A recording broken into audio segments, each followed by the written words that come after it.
Welcome back. The second talk will be given by Professor Lehn.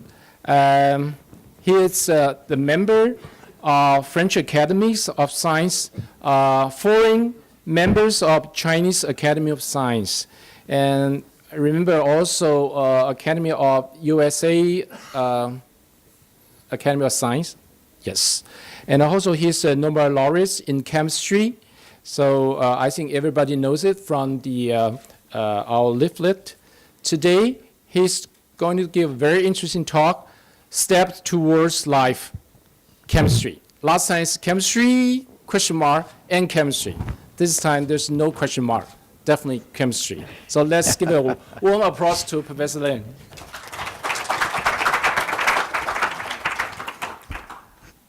Philippe, thank you very much for getting me to Hong Kong.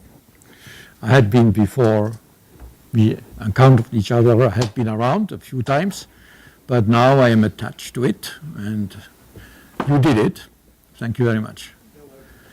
No, it's just not welcome, that's kind of you, but I think it's really a big realization, big achievement.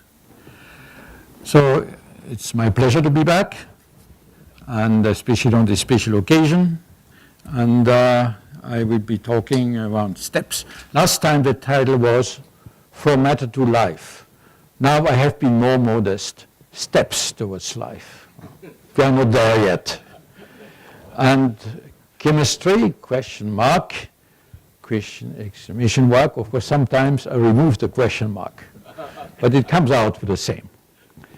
Now I am here after all this highly brained physicists, mathematicians, and all that, as somebody who looks into more biological matter, into chemistry, the way it's built up, and more biological matter. In fact, there's something for the IAS. The IAS should have more biologists.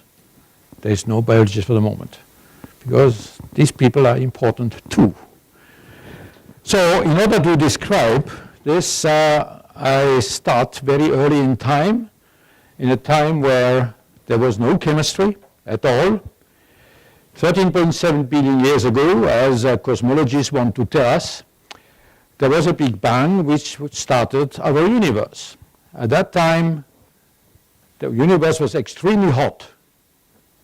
Very quickly it cooled down, and after some time particles formed, and the particles went together to make atoms. This was the age of physics.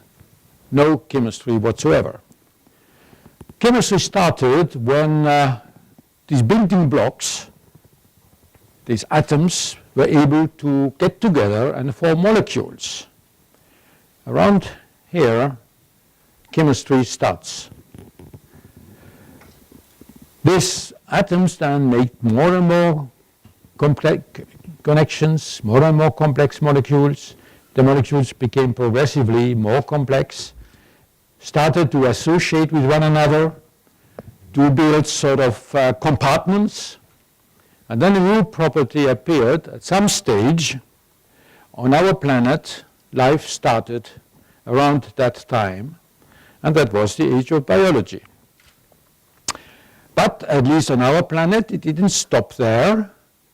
Another very important step was the generation of something which we call thinking. That's why we are here. Without thinking, we wouldn't be here. So living is rather common. Thinking, that's another matter. And this is the pathway towards life. Thinking, what is thinking? For instance, mathematics. And that's it. Yeah, there are these strange animals on our planet called mathematicians. Characterized by some of the things I've been hearing earlier. So I like also usually to point out at that stage that this is the end of the screen, but it is not the end of the evolution of the universe. It will continue to change, and we cannot stop it. So if people go around now, some of those people coming around conservation of what we have, that doesn't work. We are at one point in space and in time, just on one planet. How do you want to stop that evolution? Impossible. So I think we better go with it. If you cannot win, join. We cannot win, so we have to join. And this will happen in the future. How long it will take, I don't know. But something very specific has happened, which is that now these kind of people and other scientists around may perhaps be able to do something at least about our own evolution. We come back to that later. Now, this morning was already mentioned that that is our universe. Don't worry, that's not a bad slide. Why do I show this? Because there's 68% dark energy, 27% dark matter, what means what? 95% darkness. I mean, could you switch off these lights a bit? I mean, here it's very dark, so you don't see anything, but I would like you to see at least something, because there's too much light here. Can you switch it off? Yeah. Maybe I go back 2 slides just to show you this. It has to be dark to see darkness. It's always a, aha. Ah, that's good. Turn off the light. No, turn off this, just turn off the light. This light. Okay, I mean this.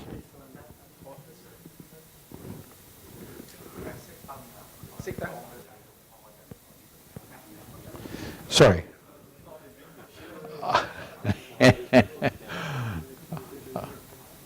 Oh no, that's not what I want. Aha, that's better. Thank you, that's better.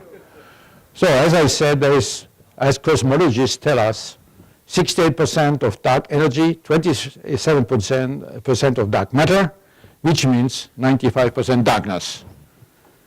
However, there is 5% visible matter. And I like to say that that is the matter that matters. That's our matter. We are part of the 5%. Whatever the rest, this is not my problem, but we are part of that. The fantastic thing is that these 5% have been able to generate 95% darkness and to try to understand what that is.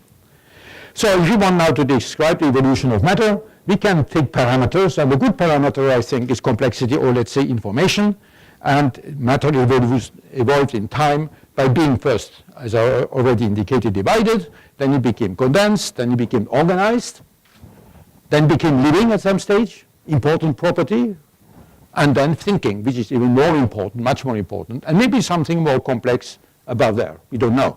Maybe hypercubic mathematicians or something like that, you know, extrapolated to whatever infinity of a brain and so on. And that is a step towards complex matter. At this stage, then you have to ask a big question, which I would like to ask. What is that big question? That is, how does matter become complex? Because what is the pathway from an elementary particle to a thinking organism? Are there higher form of complex matter even than that?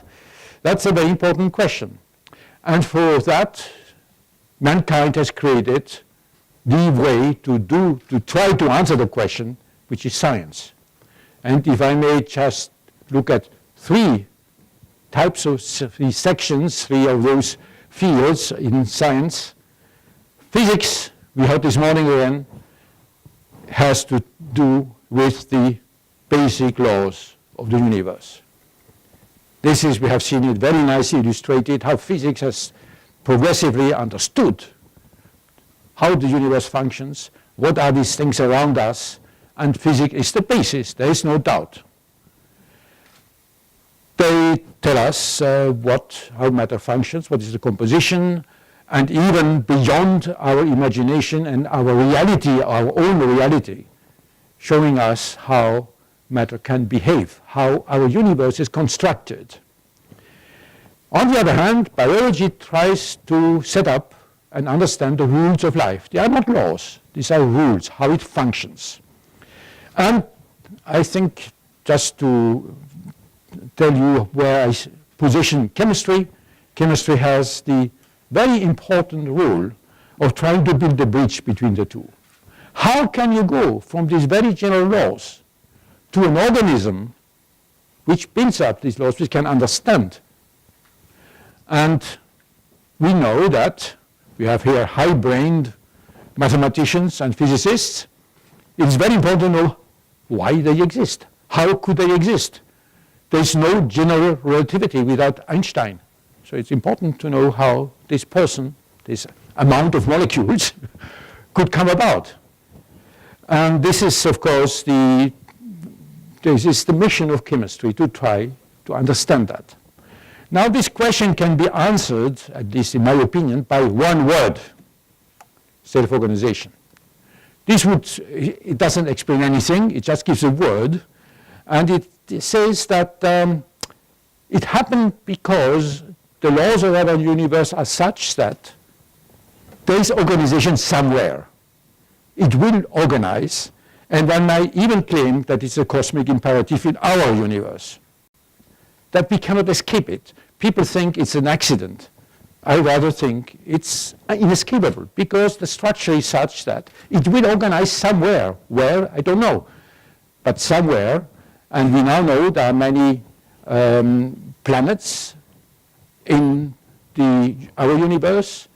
A number of them, many of them, very probably have conditions close to our planet. So life has a very, very good chance to exist elsewhere. Whether thinking exists elsewhere, probably also. So this self-organization can, for the moment, has for the moment, and this morning was already mentioned, it exists on two levels, because the physicists don't have a unitary theory yet. Cosmic self-organization is on a large scale, and cosmologists tell us, I am not a cosmologist, so I tell you what they say, that this organization of the universe at the grand scale results from its structuration by the action of gravitational forces right after the Big Bang, by inhomogeneities in density of matter and in rate of expansion. Okay, I accept it. I cannot do anything else. But that's not the organization we are interested in. We are more interested in the self-organization of complex matter.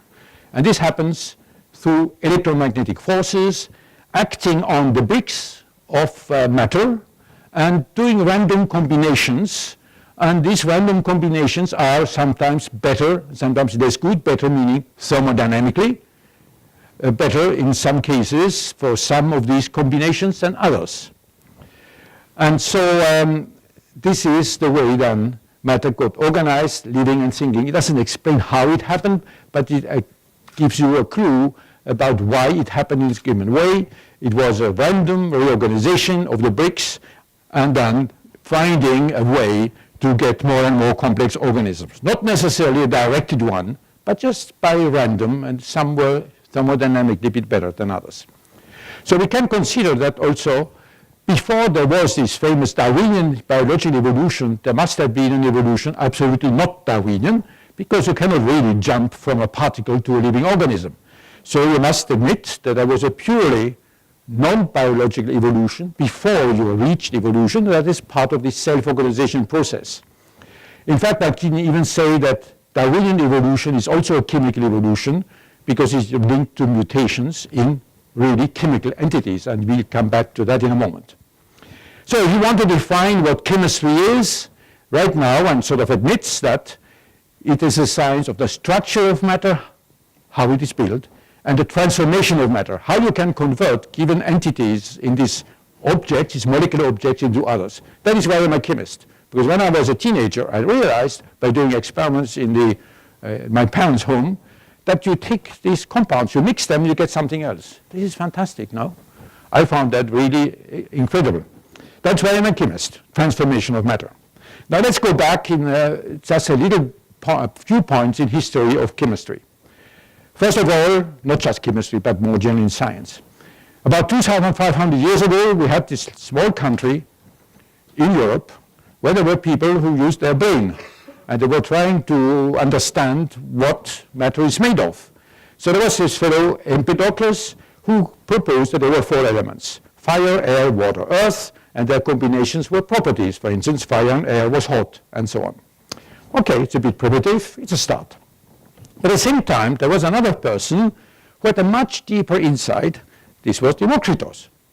Democritus said that matter is made of particles, of things you cannot make smaller. You cannot cut atomos in Greek. that means atoms. And Democritus, in fact, of course, when you say that matter is particulate, that doesn't mean have proved it. A scientist has to show that it is correct. But it is said that Democritus had an idea about that.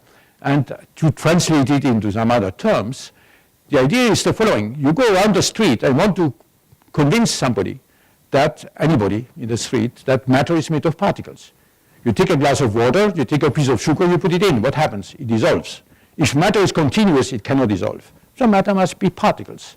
And it is said that Democritus had noticed these kind of things, that things can mix, and on this basis, okay, you can say, yes, this must be particles. A lot of void. In fact, void was an interesting concept also at that time. Particles and void. So over the years then scientists analyzed what was lying around. They began to find that there were things which you couldn't indeed make smaller. So they built up a sort of a big table with these different elements they had found. It was very chaotic and not much order until the middle of the 19th century, where several people, but one of them especially ahead of times, realized that these bricks which had been found can be organized. This person is Dmitri Mendeleev, looking like a hero of Dostoevsky novel, as you can see here. He looks good, huh? And in 1869, he published a very famous paper, 1869. Next year is 150th anniversary. So the next year will be the year of Mendeleev, and also the 100 years of the IUPAC, the International Union of Pure and Applied Chemistry. There's a big meeting in Paris in July 2019. So Mendeleev published this paper in 1869, and let me show you this paper because it's worth seeing.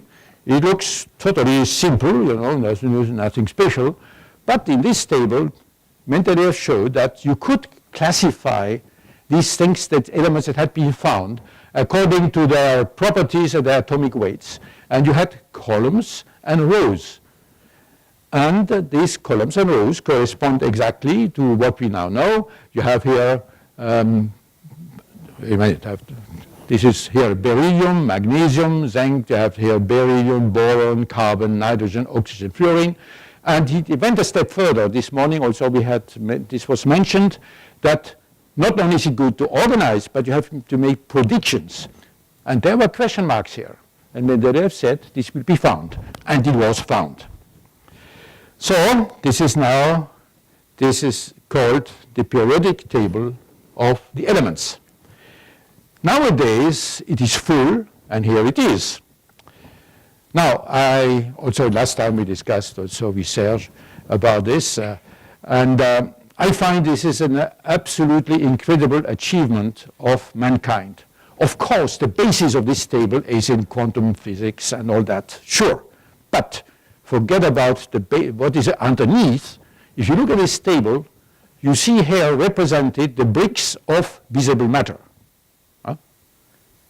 And it is inescapable that these bricks of visible matter are valid everywhere in the universe.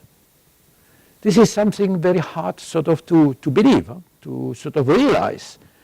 Why? Simply because the basis of that is arithmetics. Arithmetic is counting. And what is it here? 1 proton, 1 electron, 2 protons, 2 electrons, 3, 3, 4, 4, and so on. You just count. Of course, I forget the neutrons. But you just count. 1, 2, 3, 4, 5, 6, 7. These are electrons. 1, 2, 3, 4, 5, 7. These are the protons in the nucleus. So the table is full. The table is full, and anywhere in the universe, a carbon will be a carbon. You find methane, you find ammonia on the planets. You find them in many other places, which is seen by optical radiations. So these things will be the same. If there is some life somewhere, the life will be built with the same elements. In some respects, it's not much fun because there's nothing new to find here. And probably there is nothing new. The elements are the building blocks of visible matter in our universe. And so I say usually when your experiments fail, you can, in the morning, get up and say, oh, at least we have the periodic table. We know how our universe is built. That makes you feel a bit better. And that's the playground of chemistry. Chemists are using these elements, these bricks, and like children playing Lego, they put them together. There's a limiting number. There are laws for combining them, physical laws for how you can combine them, and this is limited. Of course, the number of them which you can combine, the variety you can set up is enormous, but nevertheless, the bricks and their combinations are controlled by physical laws, and chemists then, on this basis, can build. Now, this is how it is. What is the structure? Now, the transformation of matter was first formulated by Lavoisier when he said nothing is lost, nothing is created, everything is transformed. That simply meant that the elements are conserved. Of course, now we know from nuclear physics you can transform the elements. That's something quite different. But the elements are conserved, and then you can just rearrange them into something else. So we now know how to transform. At least that is the basic law of chemical reactions. Then comes the question of, are these elements just a pile of things, or is it more complicated? Indeed, there are connections between the elements. And again, in the middle of the 19th century, people were proposing connectivities between these elements, making up what they could isolate as these entities, which they then called molecules. I show here three of them: Wurtz in Paris, Kekule in Germany. They are not wrong, but they are not how we write it now. Closer to now was Loschmidt in Austria, where a big circle represented a carbon, a small circle a hydrogen, and then you had also other things. And for instance, I show you ethyl alcohol, a very important compound, for many reasons, which is shown here as CH3CH2OH. That was correct. Now, of course, it would be very complicated to write big structures of molecules with circles, but basically it was correct. Now, this is not enough either. Composition, connectivity. What else? Is it just a connectivity, a graph? No, it's not just a graph. And in 1874, two independent papers, two independent chemists, yes, proposed that in fact molecules have a shape. This was Van Toff in the Netherlands, Lebel in France, and they independently proposed that notion of chemistry in space, which is now called stereochemistry. Since I am speaking about steps towards life, I must cite, of course, Pasteur. He was the first to understand a given important property in molecules of living systems, the fact that some look like a left hand and some like a right hand. And there is a relationship of left and right. In Greek, that is kairos. Kairos is the hand, so molecular chirality. With this being said, of course, I could have cited many, many more chemists along the way, but we can then realize that from the atom to the molecule, progressively, molecular chemistry has been built up. It has been built up by connecting the elements of the periodic table by the strong connections which chemists call covalent bonds. So, milestones in this history of covalent molecular chemistry. First of all, urea. Urea was synthesized by Friedrich Wöhler in Germany in 1828. That was a very important step, not so much because of the molecule itself, which is rather simple, but first of all because he realized what is called a synthesis. He took a compound called ammonium cyanide, don't need to know what it is, but it is one which is not present in a living organism. It's in the non-living world. He transformed it in the laboratory into urea, which is present in urine. And at that time, there was a dogma saying that in order to produce in the laboratory anything contained in a living organism, you needed a vital force, some kind of a magic force.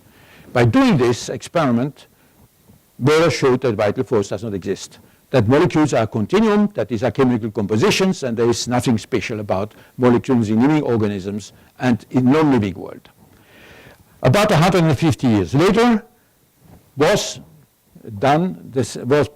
proposed and realized what chemists call the total synthesis, the progressive buildup of a complex molecule from its atoms. This was vitamin B12.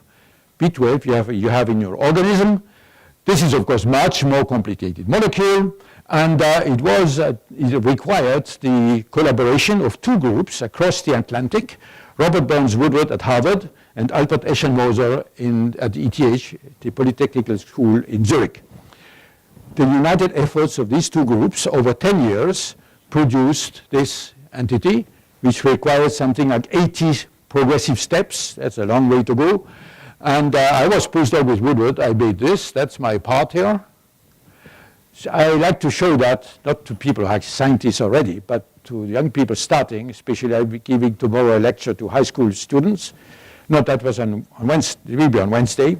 And I think it's important to realize that when you are a scientist, you bring your stone to science.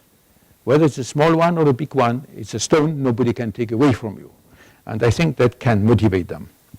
Now, molecular chemistry has been well established. It's continuing in the next 150, in the next years after this middle 70s of last century.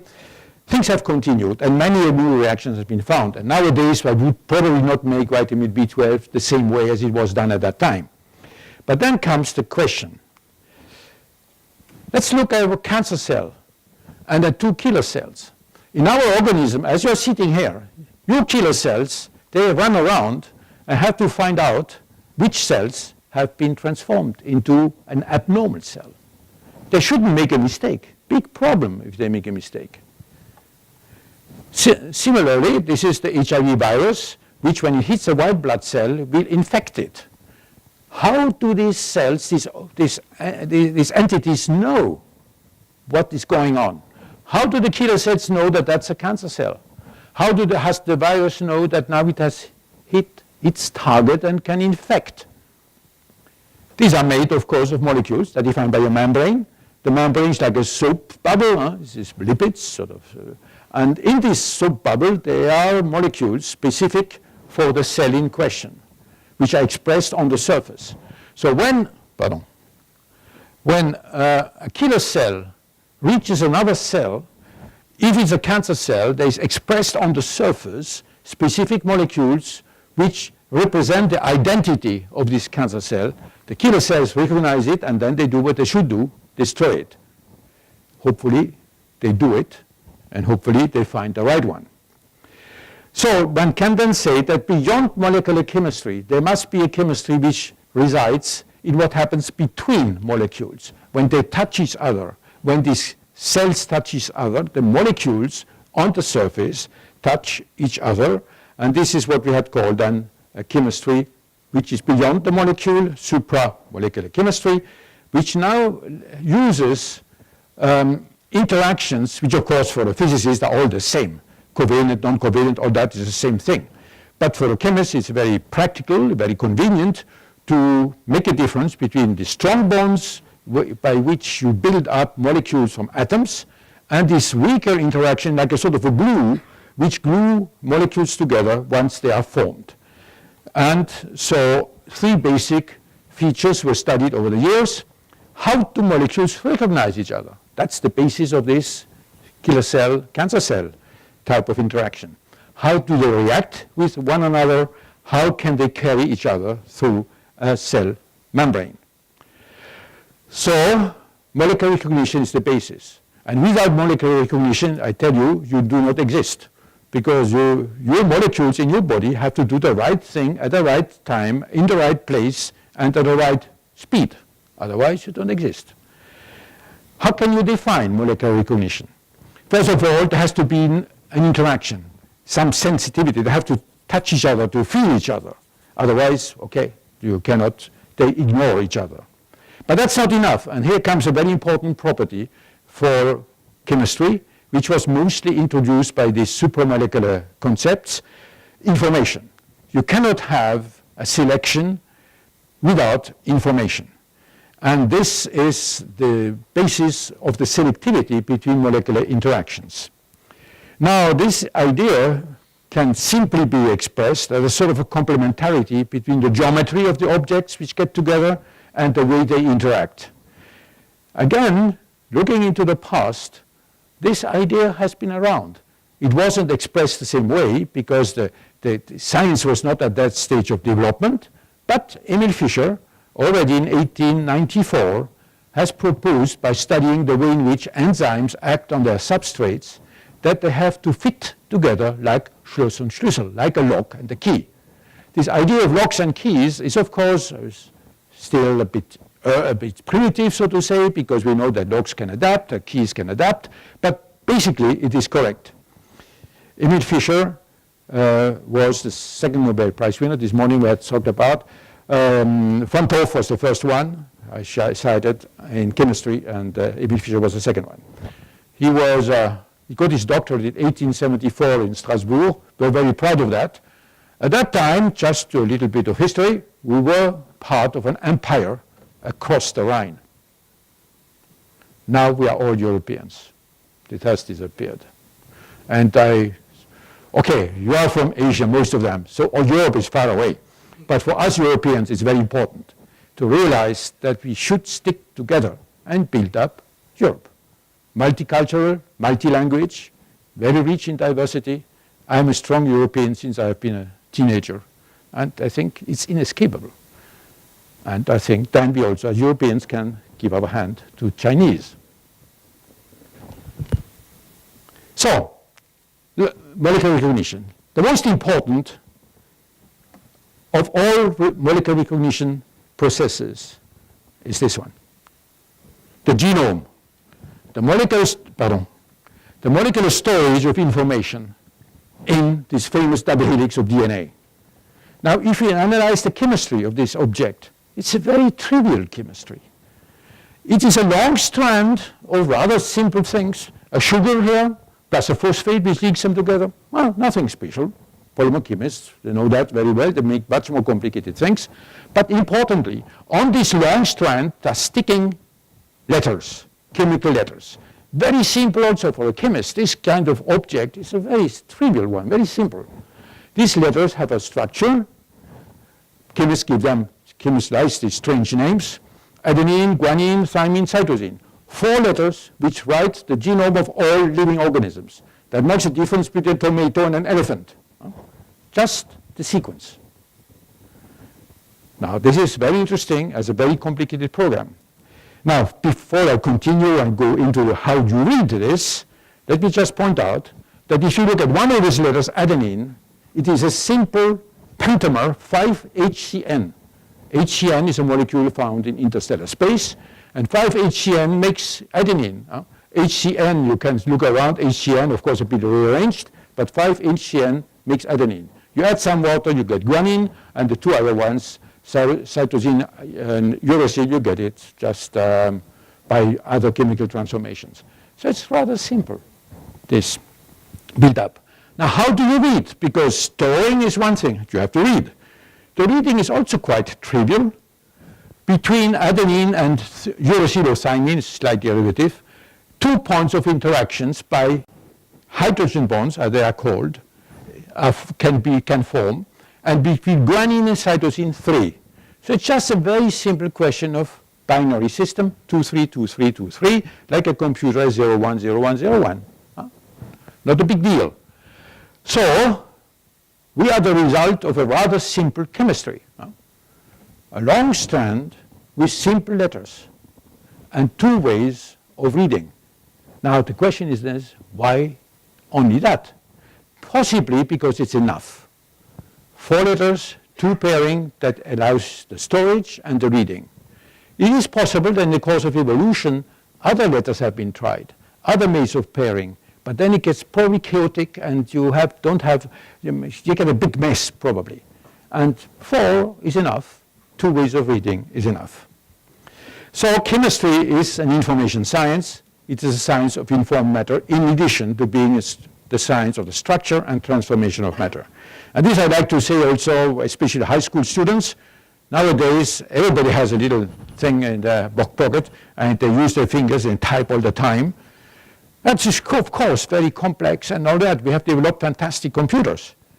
But the storage of information in the molecule, the processing of that by contact, is still the most complex computerization of matter. So that's my initial, how did we come to that? Just a little bit. My initial motivations had nothing to do with what it came out of it. It's often the case. You just try to pay attention to what you think, what your experiments are producing. And my initial motivations were neurochemistry. After coming back from Ruppert's group, I was thinking, we did for a long time quantum, let's say theoretical chemistry, quantum chemistry, but also I was always sort of tempted by the functioning of what makes us, the neural system makes living entities and makes, of course, the brain ultimately. So one way for a chemist to approach that was not to go back to look at proteins and big molecules in the 1960s. This was sort of out of reach. But to look at a simple process in the nervous system, which is the action potential, the propagation of a nerve influx along a nerve. And this is based simply on the change of concentration of potassium and sodium ions across the nerve membrane. Some ions go in, potassium usually, and others go out, sodium. And this then propagates along the nerve. And for a chemist, okay, sodium, potassium, that's something accessible at that time. It was accessible as a simple chemical entity. And then the question was, can one selectively bind, recognize, and transport through a membrane these two chemical entities, very simple, sodium and potassium, which sodium is found in kitchen salt, of course. So molecular recognition then sort of started by trying to build up locks and keys. Keys for locks, locks for keys. And if this is the receptor, these are the keys, and the red key here, of course, is one which fits. These features have been studied by very many people around the world in numerous laboratories in China, in Hong Kong, everywhere. So this simple, this sodium and potassium are part of a very nice series of a column in Mendeleev table, lithium, sodium, potassium, rubidium, cesium, and the two sodium, potassium are next to one another. So the question is, how do you distinguish between two balls, two spheres, with one positive charge and slightly different diameters? Can you do this? Can you perform spherical molecular recognition? So if we go back to the idea of locks and keys, we can say we have spherical keys, so the lock should have a spherical cavity. And that is then what we made in 1966, 67. And I must say that also this work, where they have a small, larger cavity, which fits exactly lithium, sodium, potassium, and indeed recognizes, so to say, these ions. And the work was performed. This was the PhD thesis of two of my co-workers, Bernard Dietrich and Jean-Pierre Sauvage. And Jean-Pierre Sauvage got the Nobel Prize in 2016. So in some ways, the relationship between Claude Cohen-Tanucci and Serge Haroche is similar to the relationship between Jean-Pierre Sauvage and myself. Now, chemists also like the aesthetic features of their molecules. You don't see it, but chemists sort of realize what it is. If we come back to this primordial, the first of these cryptates we made, we call them cryptates. The cryptand is the crypt in the molecule. The cryptate is a result when the key is inside.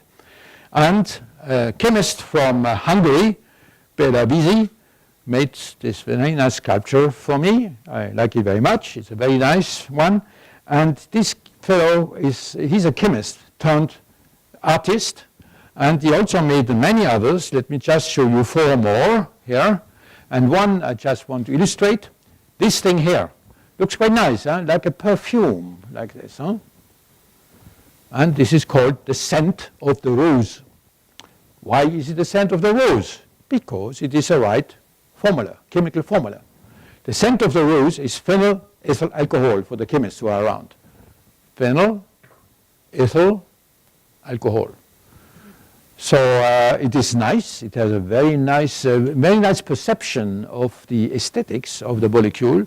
At the same time, it is a piece of art and it's a piece of chemistry.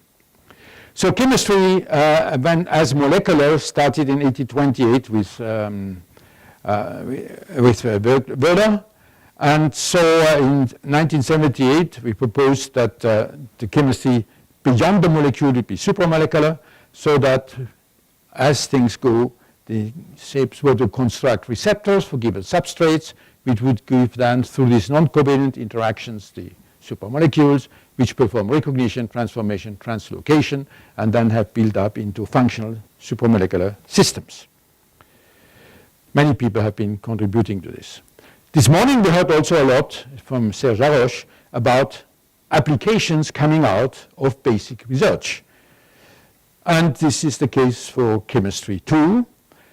Of course, basic research gives you knowledge. Applied research is to use it. And let me just illustrate a few cases.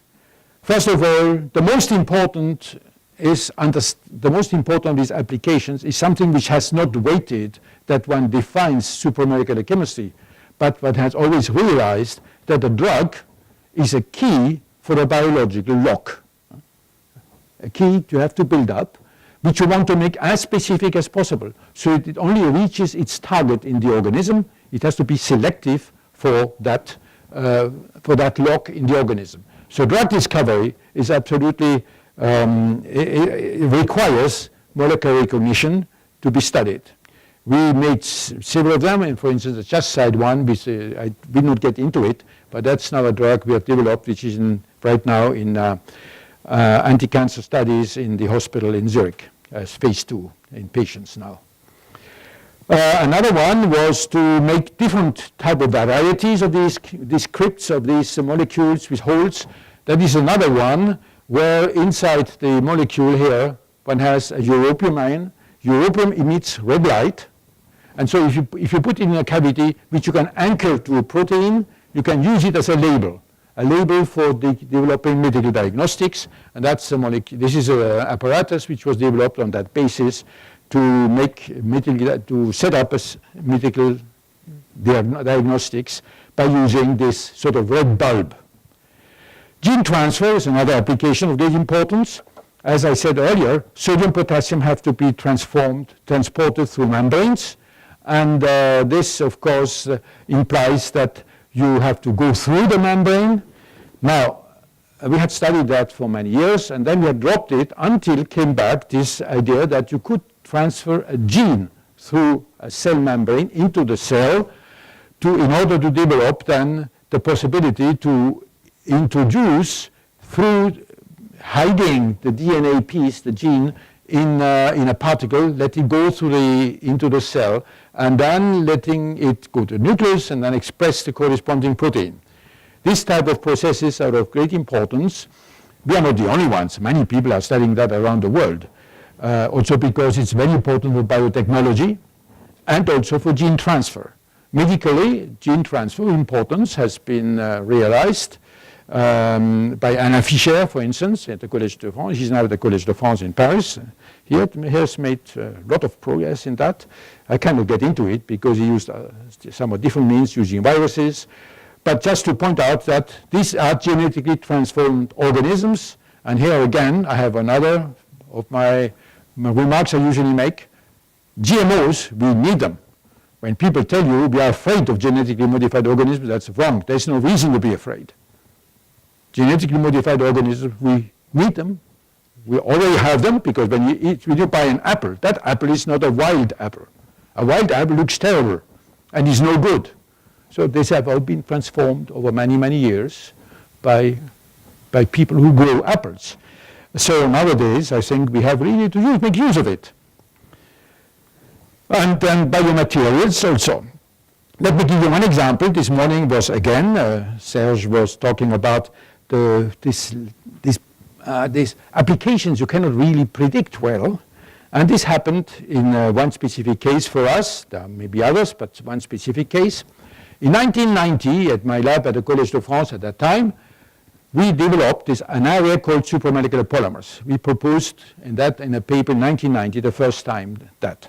Now, why I mentioned the date is the reason is the following, that much later, we knew that it could be biocompatible, but there were people who showed that you can make them biocompatible, and in 2013, a small company, Xeltis, used these ideas of supramolecular polymers to develop materials which could be used for surgical treatment, in this case, of children who had serious malformation of the heart and needed reconstruction.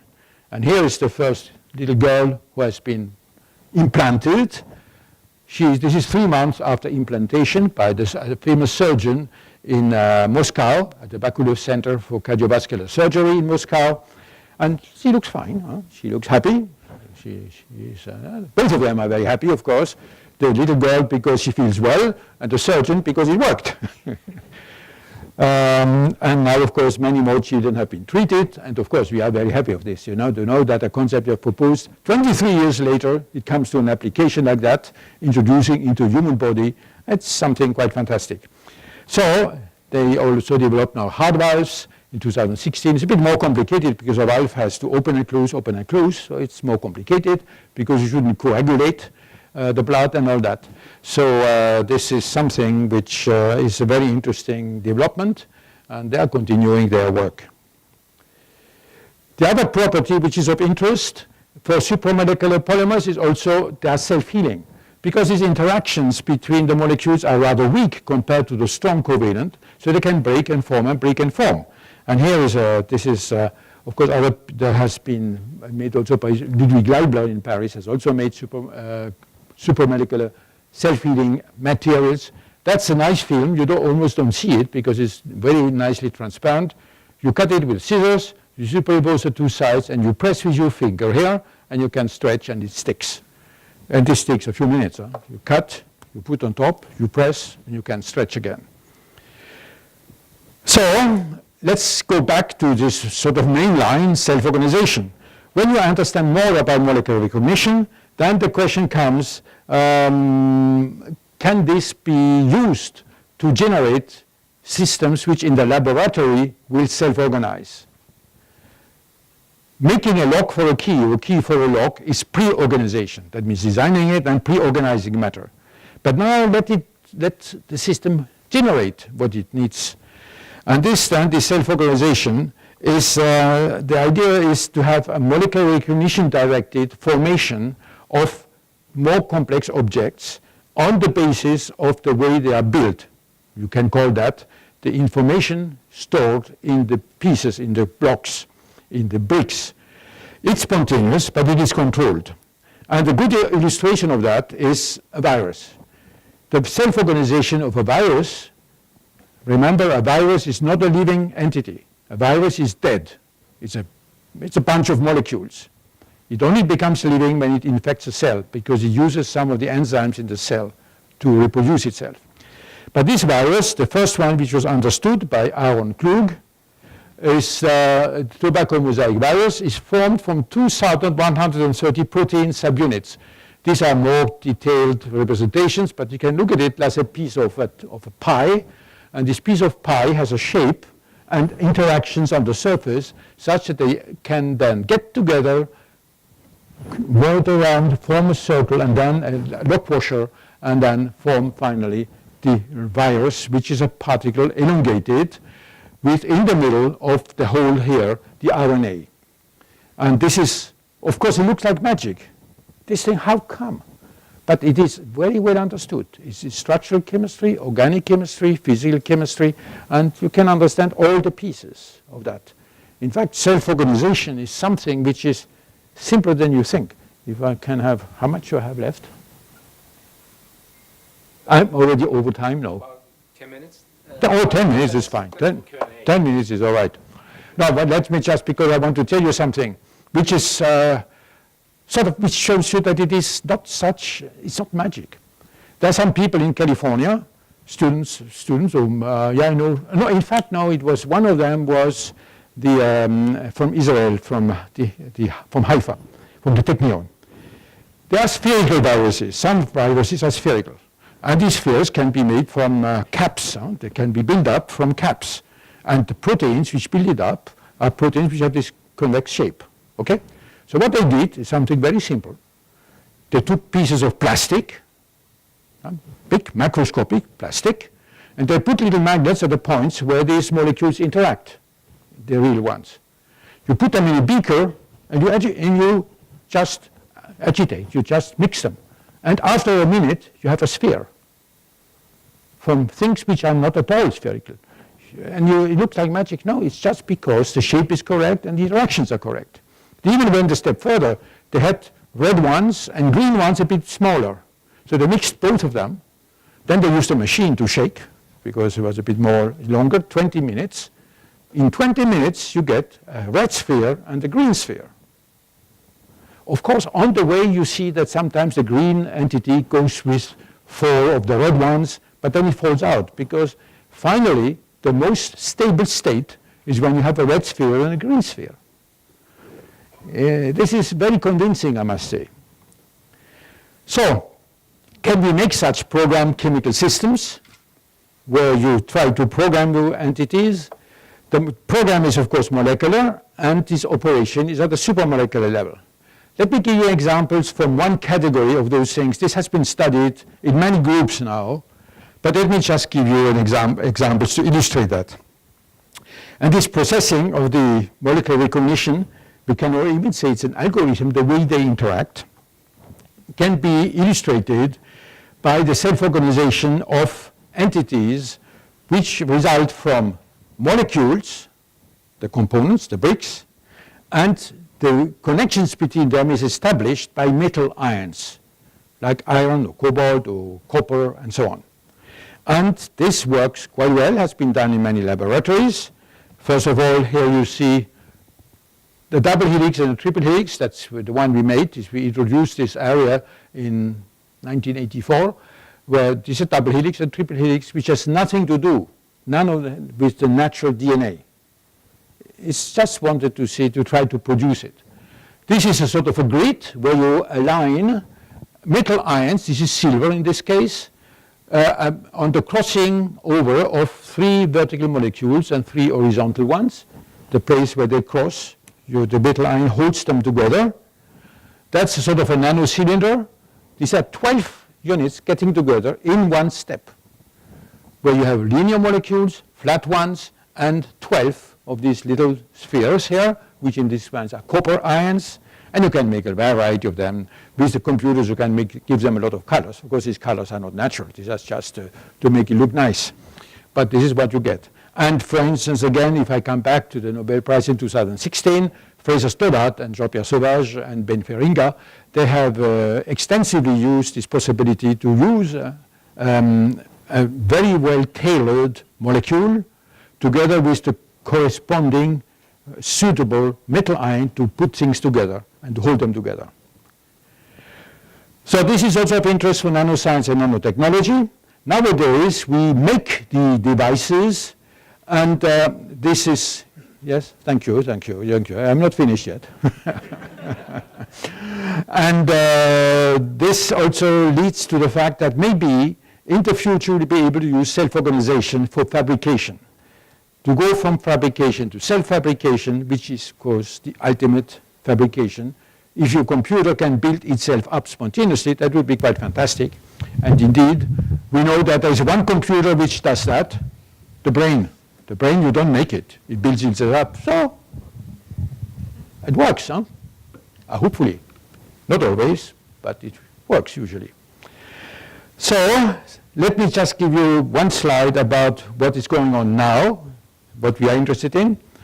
I try to illustrate how self-organization can be done by design, using information, programmation, and generating then functional molecular, supramolecular entities. There's another approach, one step further, which is to let the system select what it needs. In other words, in a diversity, in a mixture of objects, let the system find out what it needs to build itself up. You need diversity in building blocks, dynamics in the way they are connected, so they can sort of have error checking, and this then leads to a chemistry which is dynamic in its constitution. The chemical object becomes unstable, falls apart and can reassemble itself, and then it can respond to agents in the medium. That means adapt, and this is what we'd like to call adaptive chemistry, which can be applied also to the search for biologically active substances, for dynamic nanostructures, dynamic materials. I haven't time to get into it, but these are now the sort of the lines we are now following ourselves. Just one example where this can be illustrated. I will not go into details, but it's an optical example because you can see things. When you see things, it's more convincing. If you have two polymers where you superimpose AB with A prime, B prime as the components, at the place where they superimpose, you can generate A connected to B prime and A prime connected to B. If one of these two new combinations has an optical property, you will see it. And here is a nice head of a cat. That is AB for ears and the head. A prime, B prime is the inside of the ears, the eyes and the mustache. And here, color and fluorescence. So that proves also that this recombination of these dynamic entities works. So chemistry has evolved from being molecular. Without building molecules, we cannot do anything. You have to learn how to build molecules. Supramolecular become then organized, dynamic, adaptive, and that's towards living matters stepwise. Let me end with just a few comments on chemistry itself. You may have realized that I stressed the possibility of chemistry to build its own objects, to create new expressions of matter, which means that the book of chemistry has to be written in addition to be read. We want to read the book of natural chemistry, but we also have to write this book and to compose the score, not only to play it. So chemistry has creative power, which I like to express again by another sculpture by Auguste Rodin, where the sculptor brings out of a stone a figure, a sculpture which was not in the stone. The stone is dead, but it is expressing it, which is important. And in this respect, chemistry can be considered as the art of matter, making objects which did not exist before. We heard about Galileo Galilei. But there's another Italian I would like to mention. This one, Leonardo da Vinci. A great artist, but also a great scientist and an engineer, everything in one. And he wrote a sentence which is, I consider as fantastic sentence. These Italians at that time, they wrote a lot of fantastic sentences. Where nature finishes to produce its own species, we as human beings are part of that. Man begins using natural things. That's a periodic table of the elements. In harmony with his very nature. These are the physics. This is the laws of physics. That's the way you have to be in harmony with it. And then comes the ending, very strong ending, to create an infinity of species. That's very strong. Maybe 100 years earlier would have been burned just for saying that, especially in these words. Now, a thing which you might be interested, the most famous painting is what? Mona Lisa, yeah? You know that. Everybody knows Mona Lisa.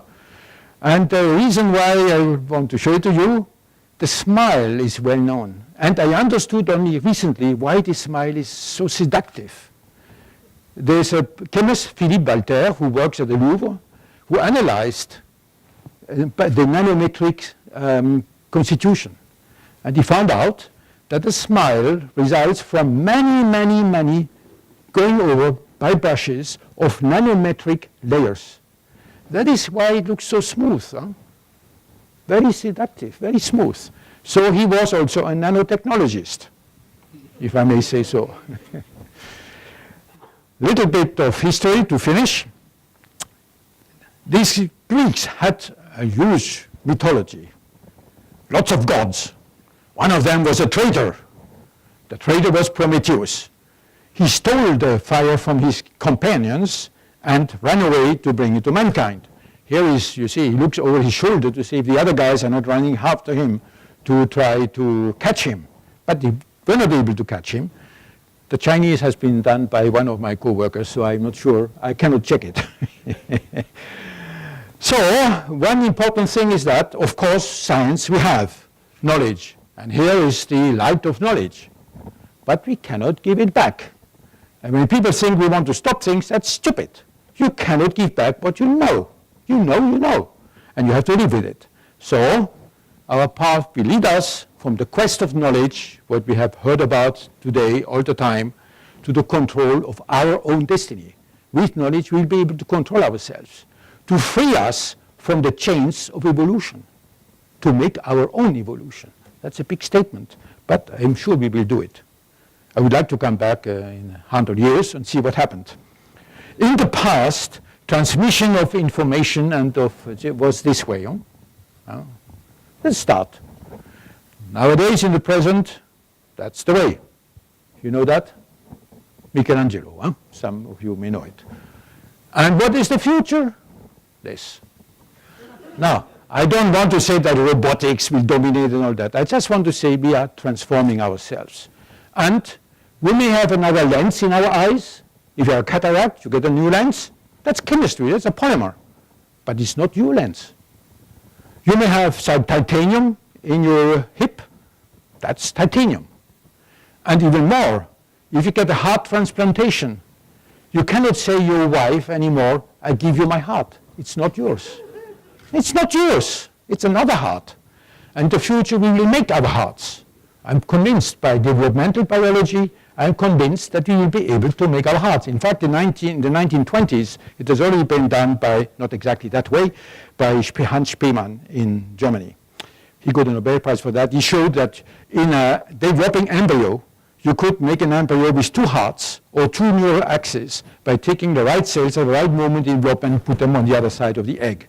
Of course, the animal didn't survive, but it had these possibilities. And stem cell research, which Yamanaka and Gurdon have obtained the Nobel Prize for, this will allow us this understanding how to deprogram, and from a skin cell, Yamanaka has made pluripotent cells. So you can make a mouse out of a skin cell of a mouse, in principle. Now, I want to finish with mathematicians. We heard a lot about mathematics. This is a very famous mathematician. Even the non-mathematicians know this guy, David Hilbert. And he's buried in Göttingen.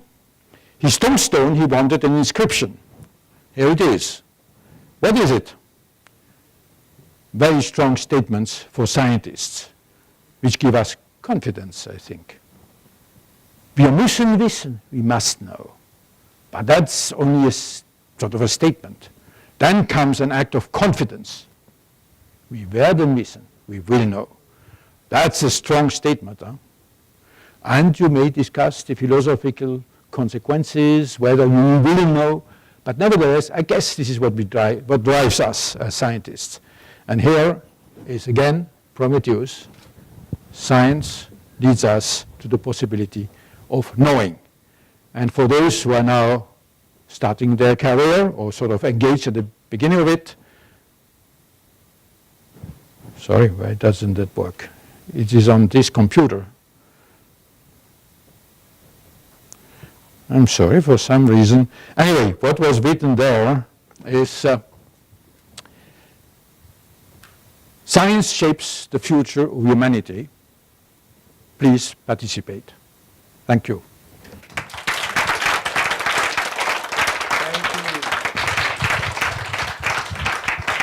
Actually, we don't have time for Q&A, but how about one or two?